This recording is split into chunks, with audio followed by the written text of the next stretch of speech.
Welcome, boxing fans, to another episode of Talkin Fights Boxing News Today, featuring myself, Grumpy Graham, and I'm here to report all the news fit to print in the boxing world. We start off with the Tyson Fury fight, his stunning win over Francis Ngannou, a split decision that went the distance, that left his face bloodied and bruised, without a doubt. So, where does that leave him, per se? He said, and I quote, courtesy of Mike Coppinger over at ESPN, that definitely wasn't in the script. Fury said he's an awkward man. He's a good puncher. I respect him a lot. He's given me probably one of my toughest fights in the last 10 years. So now Fury must deal with the disappointment of his performance, even in victory. And yes, he made tens of millions of dollars for the star-studded event. He remains the lineal and WBC heavyweight champ. And yes, his fight with Usyk, perhaps the biggest in boxing, remains intact. It will be our next fight, guaranteed, Fury said. Well, that remains to be seen, apparently, according to Frank Warren, that's for sure. But let's move along to what the Zone had to say. The result means Fury's proposed bout for Alexander Usyk, originally lined up for December 23rd, has been pushed back until next year. The heavyweight pair, both world champions, have been on collision course for a long time, but Groves, a former world ruler himself, is unsure whether Fury will fight ever again. That's George Groves, as you know. Anyway, I don't think it's happening, he said, and I'm not sure. I think that might be just the last time we see Tyson Fury. That's not a dig at him. He's had a fantastic, magical career, and maybe he's just earned enough, achieved enough, so the desire's there. Not anymore, and he thinks, I don't need to roll the dice against Usyk.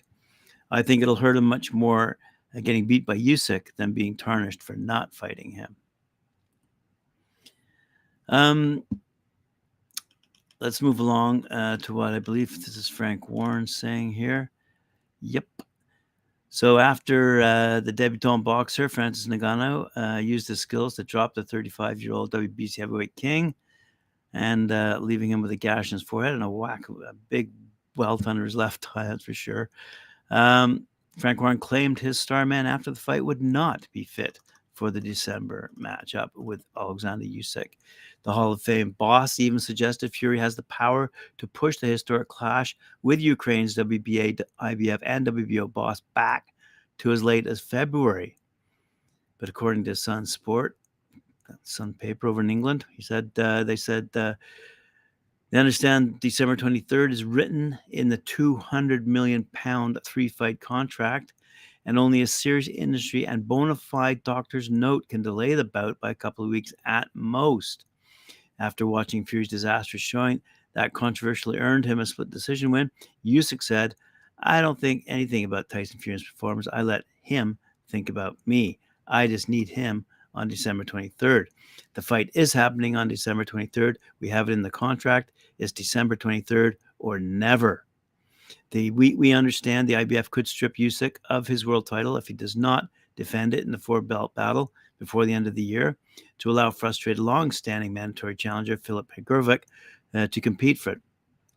That means the clock is ticking on negotiations, and Usyk has a short and sharp answer ready for Team Fury when they reach out to discuss a rearranged date. No.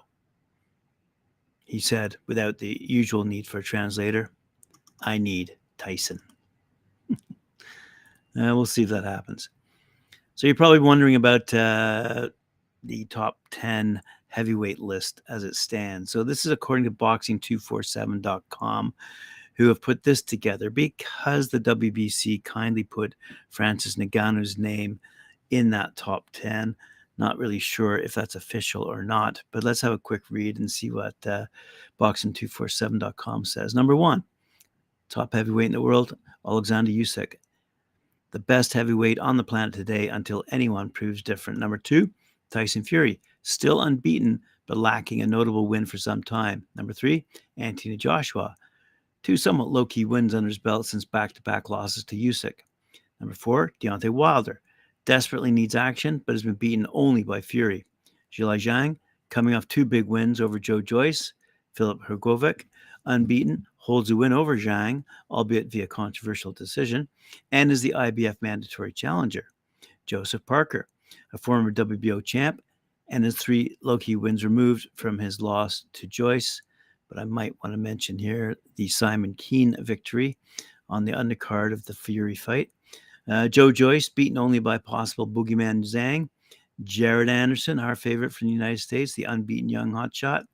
And number 10, Francis Ngannou, who shocked the absolute hell out of reigning lineal and WBC heavyweight champ himself. And of special note, Andy Ruiz is left off that list due to his inactivity. So let's flip along to Joseph Parker.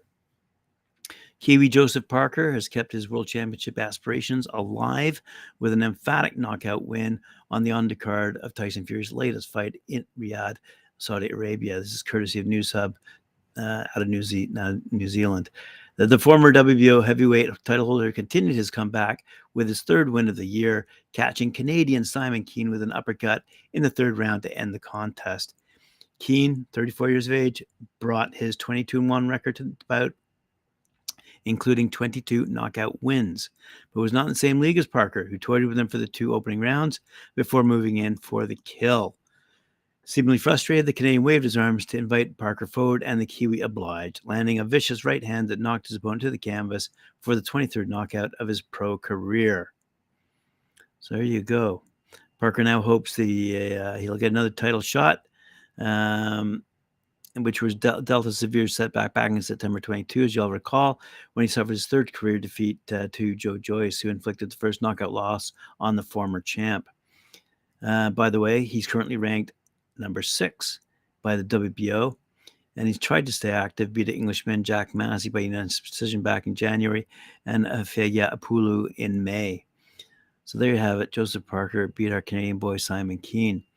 So what do we have lined up for Ngannou? It seems like some of the pundits out there say a Tyson Fury rematch would be the ideal fight for Francis. Let's see if that will happen, because there are even some reports that Tyson Fury will in fact now retire if in fact he fights Usyk at all.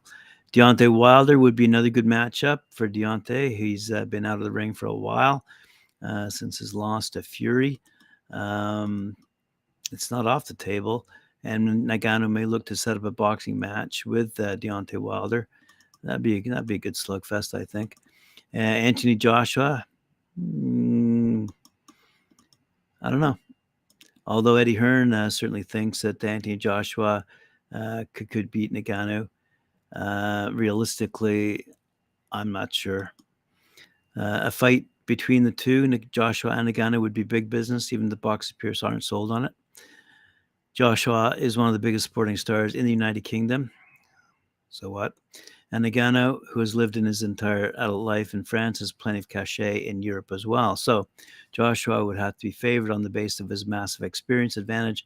But between the recent losses to Usyk and Andy Ruiz and Ngannou's brilliant performance against Fury, it would be an interesting fight for as long as it lasts. Other fighters for Ngannou, of course, all those other guys in the MMA fighting for a paycheck. All right, let's move along to another ESPN story. Michael Rothstein, he's telling us the Amanda Serrano did more for Amanda Serrano's victory. It did a lot for women's boxing in general. As we all know, Amanda Serrano beat Danila Ramos, to claim to remain the title holder. Anyway, but what Mike Rothstein is saying is the reverberations of what Serrano and Ramos did, opting to fight 12 3-minute rounds instead of the usual 10 2-minute rounds, outweighed the eventual outcome of Serrano defeating Ramos to retain her IBF, WBO, and WBA titles. The fight showed women can equal in rounds and minutes and the type of fights that men do for their championship matches as well. This is history, Serrano said. We made history together, and I'm just excited to see the future of women's boxing. And quite frankly, so are we, and always have been. In the co-feature of that particular match, let's have a quick look here.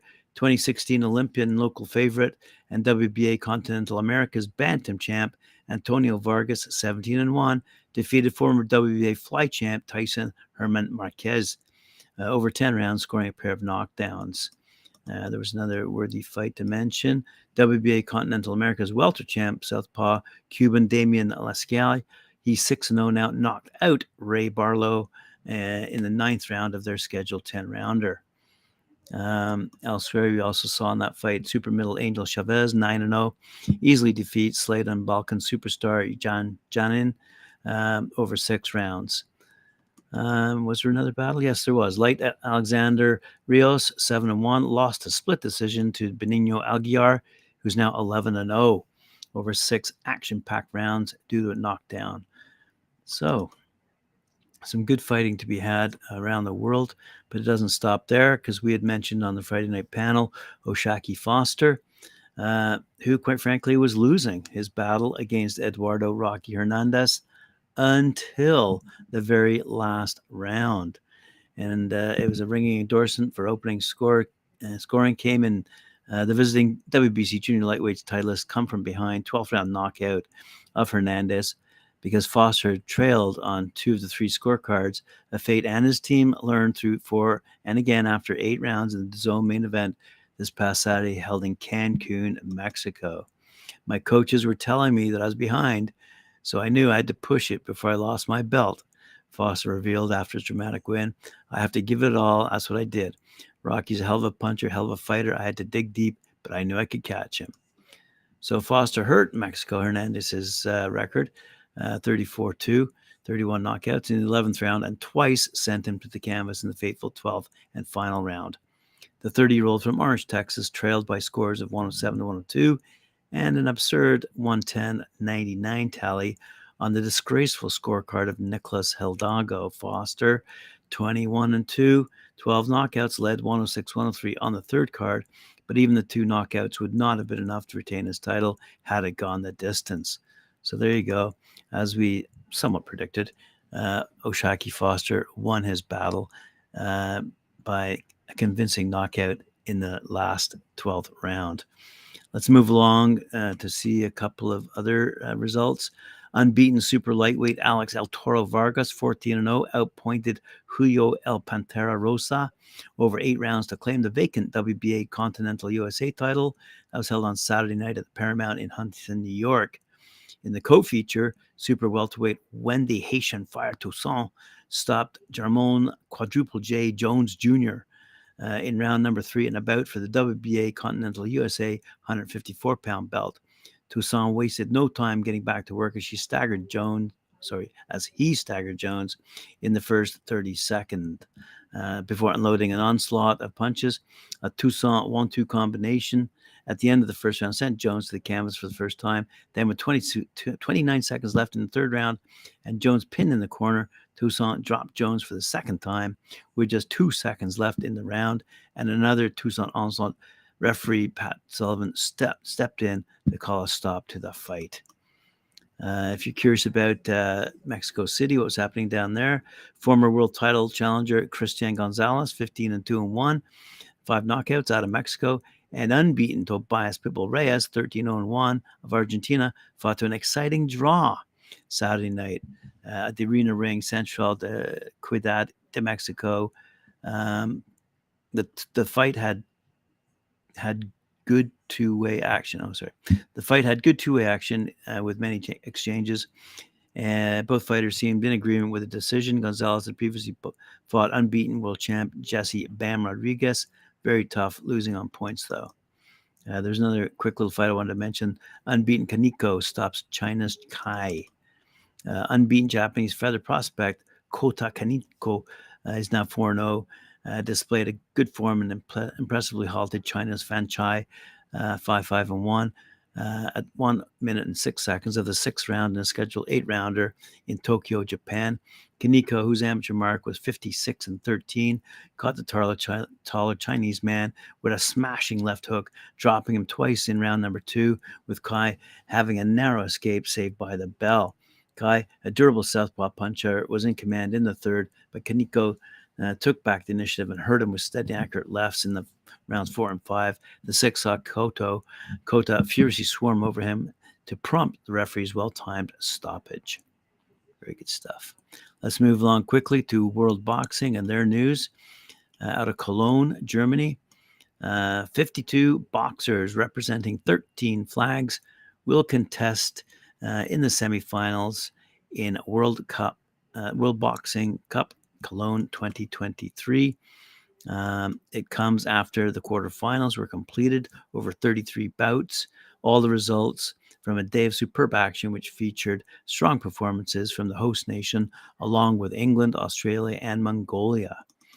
The semifinals featured a large German contingent of 14 boxers. Other nations with significant interest include, as I said, England, Australia, and Mongolia, who all have 6 boxers, and Cuba with 5. Wales and Sweden each have 3 boxers in the semis, while France, Denmark, and Finland have 2. Switzerland and Norway each have 1, along with the IOC's refugee team.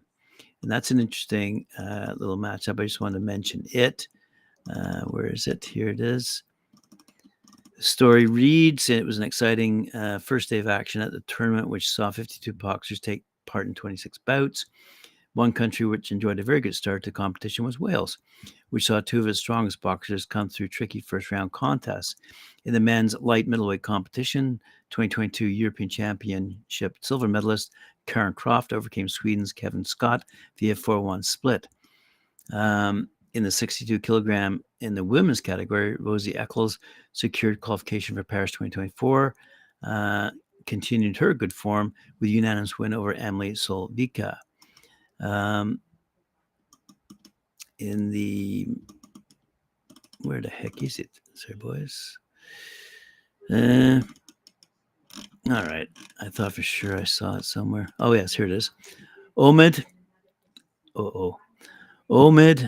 Amadifsafa from the IOC's refugee team delivered a surprise on day 1 of the World Boxing Cup Cologne 2023 championships when he outpointed England's European Championship silver medalist Kieran MacDonald in their 51 kilogram contest. So there you have it. I was searching for it and finally found it for you. Thank you. All right, let's quickly move on. Just wanted to mention how Team USA fared down in Santiago, Chile, where the Pan American Games are being held. They took 2 gold, and one in particular I want to mention. Super heavyweight Joshua Edwards out of Houston, Texas, added 2023 Pan American Games gold medals to his resume with his walkover victory over Brazil's Abner Del Silva. Edwards' gold medal is just the second in USA boxing history, joining Jason Estrada, who back in 2023 as the only American super heavyweights to take golds at the Pan American Games, each taking 1. So good showing by the Americans down the Pan American Games.